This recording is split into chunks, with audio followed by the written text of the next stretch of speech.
Good morning, friends. Welcome back to Trending. Today is Thursday, August 22nd, as we're recording. Good morning, Joe. How's it going? Good, man. We were just saying there's a lot going on around here. It's back to school time here at Ridgepoint and in the rest of the world. So I feel like the fall, things are just blustering. So things are just happening everywhere you turn. So, ready or not. Ready or not. Here we go. So, yeah, it's an exciting time, but a busy time. That's right. So, yeah.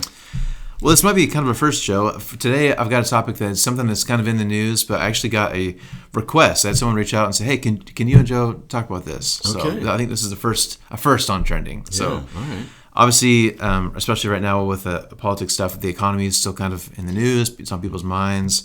I think costs are just higher. Yeah. I did a couple of checks this morning. So I guess right now, the average house payment or the average house sale in America right now, the average, $495,000. It's big. So homes are just way more expensive than they used to be. Wow. Luckily, Wichita is not that high for most people, but it's still a lot higher than it used to be. Right. I guess the latest numbers say that about 65% of Americans live in paycheck to paycheck right now. So about 2/3 of us don't have a whole lot of savings, and car payments are going up. Everything's up, right? And the grocery bills continue to be higher. So I think a lot of us are kind of feeling that stress, that pressure a little bit. So a friend of mine reached out to me and said, "Hey, like how in this time, he asked me, how do you guys tithe? Like how are you able to do that and still pay for stuff that you just have to pay for?" Right. I think that's a valid question. I appreciate the thought that this family is wanting to give to the church, wanting to be generous. They're looking at their spreadsheet and they're just not sure how to make it work. So I think they're probably not alone. Maybe some people watching or listening are in a similar boat. Yes. As prices go up, how can we also tithe and be generous? There's a rub there. So I'm sure you've thought about that or wrestled with that before. So what do you think about that? Yeah, so great question, and obviously, like some sensitivity is necessary because finances are a touchy subject, and we don't know what everybody's going through. I think just this week in a meeting that we had around here, somebody shared just like the amount of student loan debt that the average person's carrying around too, right? So we're in this narrative where as you emerge into adulthood, you need to go to college if you can, if you're interested in that, so that you can get a nice paying job, good career, start a family, own a house because it's probably more advantageous than renting, right? And so you add that to it, and then you have two people with two jobs, you need two cars, like so you start piling it up. Yeah, and so you get to the end like not much is left, and we're not trying to be stingy people or people who lack generosity. Yeah. But where is it going to come from, right? And so I just kind of go back to when I was I was thankful. So when I became a Christian in my teenage years, and the church that I attended, they had a financial discipleship class called Crown Ministries, and they had a youth version of it. And so one year they decided that they would take youth through it, and it was really my first exposure to the Bible about what it really says about finances. Because I probably had the operating assumption, like many seekers or people just new to the faith, that the church talked about money all the time. They had a weird relationship to it. So it was nice to know that talking about money is not unfounded. It is a teaching of Scripture. Jesus talks about it quite a bit. And then as we actually dive into the Christian story, Christians have been giving from the very beginning. There's a neat series that I believe Zondervan put out years ago about 7 ancient practices that Christians have always done. Okay. And almsgiving or the tithing was one of them. You go back to the Didache, which is it's like the first discipleship manual in Christian history, called The Teaching. Okay. And they talked about giving 10% of everything. So like if you and I had a bag of Doritos, we open up a bag of Doritos, and we would say, okay, well, what's roughly 10%? And I would literally do that 10%, take it to my next door neighbor. Here you go. I'm supposed to give 10% away. So it was just understood that Christianity equals generosity. Now, some people kind of get into the weeds and argue whether the tithe, the 10%, was this merely an Old Testament admonition and law? Is it binding to New Testament communities? Obviously, things aren't so simple because the first Christians were Jews, still quite aware of what the Old Testament said, still followed many of the admonitions there. And so there was a sifting of habits and commands, what's binding, all that stuff. So I think we just, in general, we could say as a Christian, we should we should lean forward towards wanting to be generous people. That's the starting point. Yeah. Now, whether it's the hard and fast 10% or not, many Christians have debated. Yeah. But what is undebatable is Christians have been generous. Yeah. And this is even something like, as we dig into Roman voices who watched the church from the first few centuries, they admired Christians' generosity. They would say things like, not only do they take care of their own poor, Yeah. but they take care of the general poor in the Roman world. Yeah. Right? And I think I may have mentioned this before, but John Tyson, I think he probably stole it from somebody else, but he's a pastor in New York. He said that as we study early Christian habits and rhythms, they were stingy with their bodies, not promiscuous with their bodies like the Roman world. Yep. But they were promiscuous with their wallets, Yeah. where the average Roman was pretty stingy. They didn't care about lifting the plight of the poor. Yeah. They exploited the poor. And so John Tyson said, man, those Christians could not keep their wallets in their pants. And the kind of rocket. Sorry if that offends somebody out there in Trendingville. But no, I just think the first thing is to say we're generous. And why is that? It's not just because that's just a good thing to do. But it's a reflection of the gospel. Yeah. Like God so generously gave to the world that he would give his son, and his son would die for the sake of the world. Yeah. So Christians in response are people of generosity. Yeah. And so we have to begin to finding the equation of what we can do in our own lives in response to the gospel. Yeah. How can I be generous because God's been so generous to me?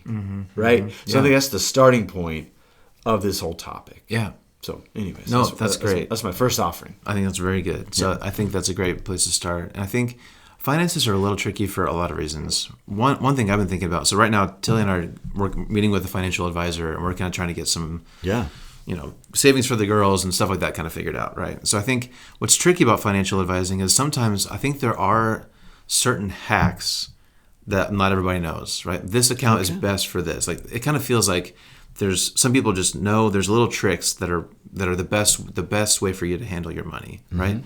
So I think sometimes there are hacks and secrets, and you can meet with a guru who will give you good answers. So sometimes I think that's true, and sometimes I think it's just discipline, and there aren't really any tricks. It's just you got to be disciplined and just work hard to figure it out.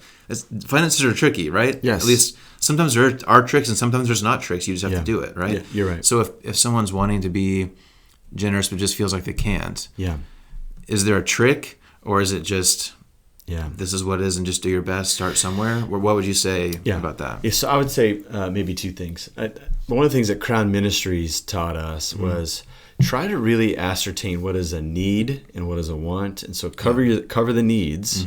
It's not saying never lean in or experience some wants in your life. We're human beings. There should be some delight with our life, and so unfortunately I find some people they're so meticulous about just covering needs and not splurging ever. That even though they've saved up quite a bit of money, and they should be proud about that because it's hard. It's hard. It's an uphill battle. You also see like they're lacking delight and enjoyment in life. I think that God's not saying don't enjoy anything. But I think it's good to say, okay, what's truly a need and what's truly a want. And I think that's different for everybody. That's a very relative picture, right? But I do think it's good to employ some sort of a model. And I think just like riding a bike, it might be good to start with some training wheels. Or what I love is when Ezra learned how to ride a bike, we got one of those balance bikes before the pedals, and that was a hack. He picked up the bike real quick because of that. So whatever metaphor you want to use there for riding a bike, either it's the balance, the training wheels. I think what I like, because I need something pretty simple. I am not good at this area of life. And my greatest worries are with our financial picture. It's because I'm a dad, and gosh, I just would love to cover, not just cover everything, but also have enough for us to enjoy a good life, right? And so there are very complicated models out there, but I think one that I have enjoyed and employed, it's been the easiest for us, is the Andy Stanley Be Rich model. He's got a book. They usually do a sermon series from North Point, but he goes with the 80, 10, and 10. So he says, give 10%, strive to give 10, which is the traditional tithe. pre-tax, post-tax, doesn't matter. Okay, I'm tired of that argument. If someone is really, I'm sorry, if you're really committed to like that, good for you. I just, hopefully there's grace in this. Okay, anyways, okay, and then so give 10, save 10%. Yeah, and then live off 80%, and that 80% can be the need and the wants. Yeah, but try to be committed to and disciplined to. We're gonna give 10 together as a family. We're gonna save 10. And then we're gonna live on the rest. And Andy Stanley has said, you'll have more money than you ever thought you'd ever have, because over time, particularly that savings piece, really does build. Yep. And it's there whenever the car breaks down, new air conditioner's necessary, or inflation season, lingers on. Yeah. You've got this neat little nest egg that you've developed. I remember there was a family in my church. I was a young pastor at the time, and mom and dad weren't working. Dad got laid off. And they were able to go 15, 16, 17, 18 months without him finding a job. Wow. And it's because they did that saving piece. And did it get really close to running out? Yeah, but like they were able to do some renovations on the house when it was necessary. Yeah. Buy a car for their daughter who was, emerging into driving age. She didn't have to go without that. Yeah. He would stop by quick. I remember one time they helped paint we had a new house that we're moving into, and they helped paint some rooms before we moved our furniture in. And they sprung for quick trip drinks for us, and nothing bothered them. And it's because they did that discipline of that saving over those months when he had a job. And so he got a new job, and they were able to keep on going and rebuild that savings. Yeah. And so I guess I would say that know your needs and wants. Try to really be disciplined to the need thing, and not splurging on too many wants, and then employing some sort of a frame of how this money is going to be distributed. And I think that we'll find that we're going to get further down the road than if we didn't have some sort of a plan otherwise. Yeah, well, that's really good. One quick side note, and then I'll toss another question to you. So I like to run, right? I try to do that almost every day. I run. My goal is to run like about 5 miles every day. That's my goal. I don't every day? Well, but that's what I'm about to get to. I don't do it every day. And what my brain tries to trick me is I look at the clock and I'm like, all right, I don't have time to run 5 miles. I'm not going to run any today, right? I think we have a tendency, if we can't do what the goal is, we write it off. Right. I don't have time for 5 miles, so I'm going to do none. When realistically, I could probably run 2 or 3, and that'd be good, right? And I think for some people, they do the math and they figure out what a tithe is, and it just feels impossible to give and to save. They might look at their numbers and they can't give or save 10%. That 20% is looks way too big. So I've heard Brent say, if you can't do 10%, do 1%. Like, that's great. I think sometimes we get so stuck with the numbers that we just never start because it feels so hard. So I guess would you echo that? If you can't do 10 and 10, if you can't do the 80-10-10 thing, do 95-5 or whatever. Just start somewhere, right? Yeah, certainly get a start. And like some people actually subscribe to, like, you don't need to always do 10% saving, but like save to a certain amount. Yeah. And then you can like pay down credit card debt, which frees up some margin for your generosity and stuff. So start somewhere. I've heard way too many stories for it to be just kind of a happenstance or a random thing. But when people start giving, God starts providing. Yeah. And I know that's easy to say and hard to imagine if we're not actively giving right now. Yeah. Okay. And I know it's like free fall to begin that. But I've actually seen people become Christians because they see God so vividly present and providing for them. Wow. Yeah, that's cool. Like they're not believers, but they risk in that direction. Yeah. And when they see it and they're like, how is this happening? Then it begins to dawn on them. God is a good, true, benevolent God. Yeah. And if he can provide for you here, there's even a greater story to live into. Yeah. And there's other areas of your life that he's going to provide as well, including forgiveness of sins, a purpose and destiny for your life, and so on and so on. And so many a greasy preacher, they'll say, well, Malachi 3 is the only place where God says to test him. And that's fine. I think sometimes that's kind of a greasy sermon to preach. But I do think this is an area of our discipleship that we can, like, you see more data. Yeah. Almost like visible data here. Yep. As I risk and step out in faith and generosity, you start to see God providing. I think we also begin to see that our needs and wants begin to change when we're generous. And we get margin that way as well. Yeah. We start to say, I can go without the $8 latte at Starbucks every day. Yeah. And once you just do that like once or twice a week, and you see the money that comes back your direction, Yeah. then you say, okay, like I see now how I'm being changed as a person. Yeah. God's not just providing materially, but I'm also being changed and transformed. I'm becoming a more generous person, so eager to give away. Yeah. Because I've learned what the difference between needs and wants. And because I've got way more available to me now because my wants have been winnowed away, like I can actually participate in generous initiatives now because of it. Oh, that's really good, man. We're probably going to go over time, but I want to toss one more question at you. We'll maybe try to kind of keep it tight. We'll wrap it up here. Sure. But since we're talking money, again, economy's in the news and the conventions are happening, all that kind of stuff. Economy's on people's minds. Yeah. If people, I read or heard something recently that there's kind of this shift where the American dream was you go to college, get a job, and you buy a house. Like buying a house was part of the American dream, right? Yeah.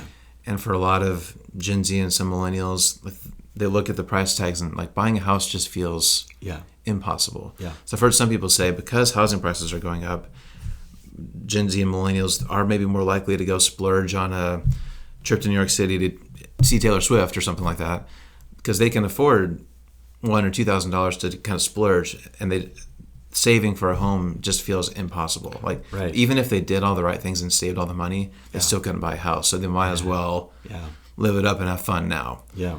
I see the logic there, and I see some problems there. Yeah. But if people watching are in a spot where they just see where things are, and they're just kind of frustrated, they don't really know how to save, how to kind of get through this economic time.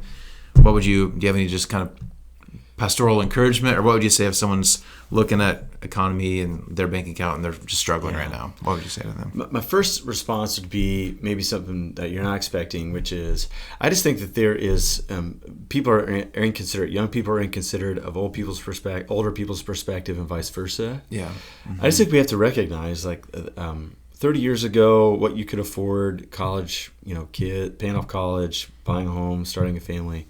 Like that combination just may not be present right now as vividly as it was, right?